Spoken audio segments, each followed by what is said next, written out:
这道系统性的技巧有3个作用，可以让你在短时间内就能迅速的跟别人拉近关系，会让你变得非常受欢迎，人缘超级好，让你有影响力，大家都愿意听你的。内容来自这本畅销了90年的《如何赢得朋友和影响他人》。这本书还有个名叫《人性的弱点》，我其实觉得叫人性的特点更合适。这道技巧就厉害在你把自己带入到被这些技巧对待的那个角色，你就会发现，哇，对面这个人真好啊，打心底里就愿意跟他相处。我更觉得学这道技巧是让自己变得更真诚、更包容的过程。一共4个板块，第一个和他人相处的基本技巧。原则1，如果你要的是蜂蜜，那就别捅翻蜂巢。你想啥呢？你说话之前能不能过脑子？你不应该在这个时间打电话等等。批评埋怨别人的唯一作用就是帮他打开防御和对抗姿态，甚至引起对方的怨恨。我们在批评埋怨别人的话说出口之前，问一下自己，这个人行为或者观点背后的原因是什么？察觉到对方正在面临的事件背景和困境，这种设身处地的理解，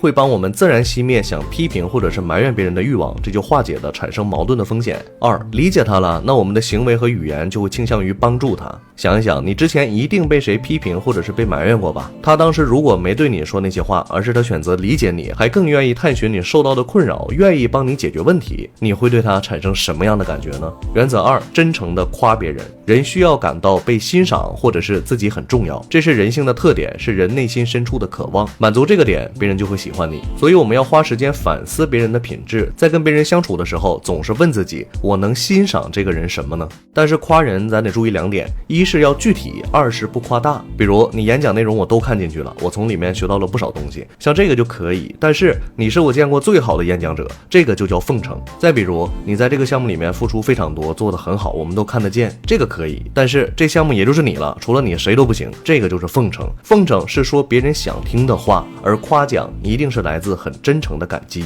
要记得，人需要感到被欣赏，或者是自己很重要，这是人内心深处的渴望。第2部分，让别人喜欢我们的4种方法。原则1，我们要对别人真心感兴趣，而不是想办法展示自己，想给别人留下深刻印象，让别人对我们感兴趣。人对关注自己的人更有好感，这也是人性的特点。这么做可以在短时间内就建立起更多的友谊。光靠展示自己，我们不会有很多真实的、真诚的朋友。那什么叫对别人感兴趣呢？就是花时间和精力做那些周到的事儿，无私的去做对他来说重要的事儿。比如说，真的关心他和他的兴趣爱好。最简单的方法就是记住别人的生日，他过生日的时候，你给他打个电话，发个信息祝福一下。要记得，人对关注自己的人更有好感。原则2，多听，鼓励别人谈论自己。表达欲望那是人的天性，几乎每个人都喜欢有人听他讲自己的故事或者是成就。如果我们只聊自己，打断别人或者是无视别人的想法，那我们的受欢迎程度一定会降低。当然了，倾听那也是个技能，它需要练。我们要培养对别人真正的好奇心，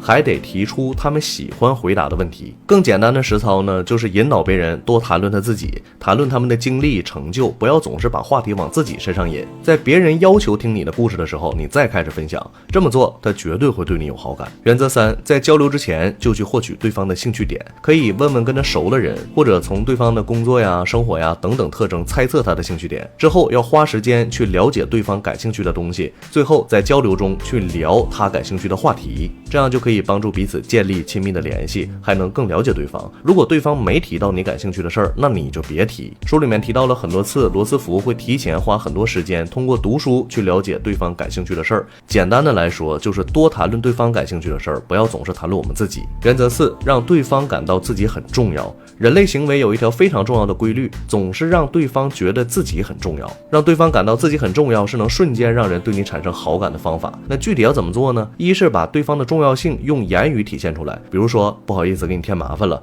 这件事你介意吗？还有我还得说一下，我发现很多人说我视频里面教的那些说话方式太尴尬太书面，那其实就是打个样，核心意思对就行，话具体怎么说当然要看你们的语言习惯和关系了。一是说，二是做，做就是多做帮助别人不求回报的事儿，这是让对方觉得自己很重要最直接的方式。第3部分，如何让人们接受你的思维方式和你的观点，让他们去做你想让他们去做的事儿。原则1，在争论中占上风的唯一方法就是避免争论。一个违背自己意愿而被说服的人，他仍然是持同样的观点。在交流中，如果观点不一致有分歧，人们就总是想说服别人证明自己是对的，这就是争论。就算是有的争论的态度很友好，但只要是想说服别人证明自己是对的，那本质就是争论。而争论会锚定各自的观点，引起双方的负面情绪。我们要知道，话教人教不会，事儿教人一次就会。会，只靠语言的交流呢是很难改变一个人的观点的。争论的唯一作用几乎就是失去对方的好感。那怎么调服自己这颗想说服别人的心呢？一，打心底里面欢迎分歧，把它当成是学习新东西的机会。二，时刻关注自己的心，有意识的识别防御心态，放下防御心态。三，别发脾气。四，先仔细的听，之后再回应。五，在对方的观点中寻找你能认同的事儿，同时还要问自己这么几个问题：有没有可能对方是对的？我会以解决问题的方式做出反应吗？还是我只是想维护自己的自尊呢？这个讨论会把他们推开，还是让他们离我更近？最后，如果我赢了这场争论，对我来说值得吗？原则二，永远不要说你错了。你不能教一个人任何东西，你只能帮他自己找到它。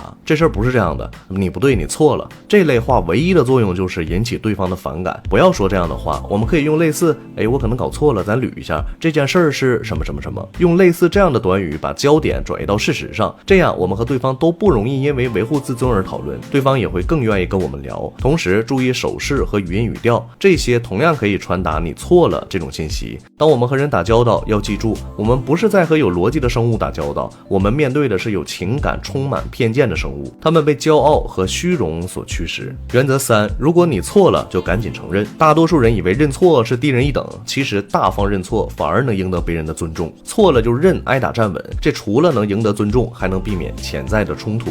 原则四，让对方说是，无论是什么内容，让对方先认同你的话，引导他点头说对和是，之后他对你说的内容就会更容易接受。这里用的是心理神经肌肉理论和具身认知效应，这方法就是这么简单。原则五，让对方觉得想法是他们的。没人喜欢被告诉去做某件事儿，人们更喜欢是自己选择去做某件事儿。不要给对方一个答案，要提出一个想法，让对方自己去做决定，让对方为这个想法负责，自发性的去做事儿，他就愿意做，做出的结果也会比较好。原则六，从别人的角度看问题。如果说成功有什么秘诀，那就是了解对方观点的能力。从自己的角度看问题，更要从别人的角度看问题。设身处地的为别人着想的能力是非常重要的。下次想让别人做某件事的时候，如果你能用他们的视角去表达你的想法，成功几率就要大很多。比如老师跟学生说，我太懂在全班面前发言这有多吓人了，我像你这么大的时候也一样，但是咱们下节课从简短的小问题开始发言，你觉得怎么样？咱们试试每节课只回答一个问题，你觉得这样公不公平？